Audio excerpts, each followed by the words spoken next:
Hello and welcome, this is Noah with Nomad Gaming, and thank you for joining us for another video about the Marvel Champions LCG.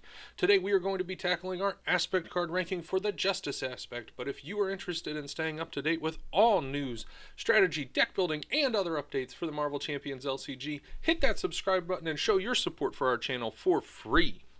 Let's go ahead and jump into it real quick and take a look at what we are working with today. Of course, in Marvel Champions, there are 4 aspects: the aggression aspect, the justice aspect, protection, and leadership. If you haven't already seen our protection and aggression review videos, go ahead and take a second to click on the on-screen card and see what you have missed out on. Today, though, we are going to be talking about Justice, and we're going to run through the different types of cards, what I think are the cream of the crop, and then give ourselves a ranking at the end of this. So, in the ally slot, our Justice allies come in 2 tiers: extremely playable and situationally vital. The latest allies, Coulson and Quake, are incredibly powerful and 2 of my favorite cards in the aspect. However, while Coulson is well costed for his stats, his best value comes paired with preparations to tutor. Quake is extremely playable, but because she has to exhaust to trigger her damage, her utility is somewhat limited. That leaves us with 2 staples for the ally slot: Jessica Jones and Daredevil. Daredevil doles out bonus damage while thwarting, although he is a little bit expensive, and Jessica Jones is very often a 2 or a 3 thwart ally, which comes in very handy against the game's toughest difficulty modes. Based on what has been revealed in the upcoming campaign expansion, I believe her value is only going to continue to go up. Jumping over to take a look at our event, Justice packs quite a strong suite of events, but we have to whittle that down to the best. While cards like Concussive Blow and Great Responsibility find their homes in the right deck, we have gone with 3 power-packed events in this aspect. Foiled is from the recent Doctor Strange expansion and cancels boost icons for no cost. I didn't really understand the power here until we were playing with the Black Widow expansion and could do this with Attackrobatics. Even without the bonus damage that card would have given us, Foiled packs a huge punch and can really save the day.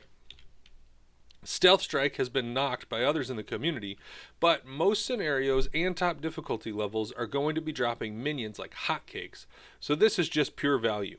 Most of the time it reads, kill a minion, remove 2 threat. The 3 cost is competitive and the outcome is great.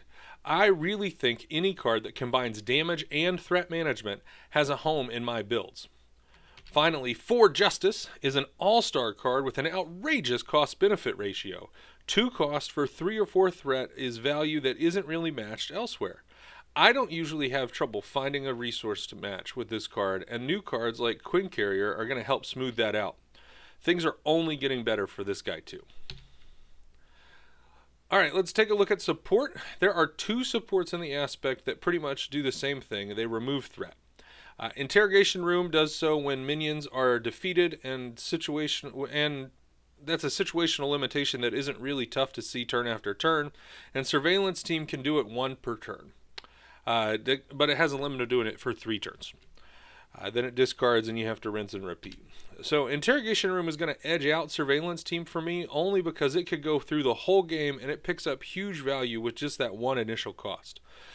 Surveillance Team does discard, like I said, every 3 turns, and you have to redraw it and replay it, so it's a little bit more difficult.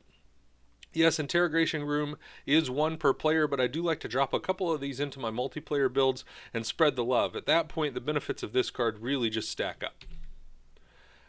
And the upgrade slot is tough to compare for this aspect. So much good, fun stuff is there to think about, but there are really 2 cards that tie for my top slot here.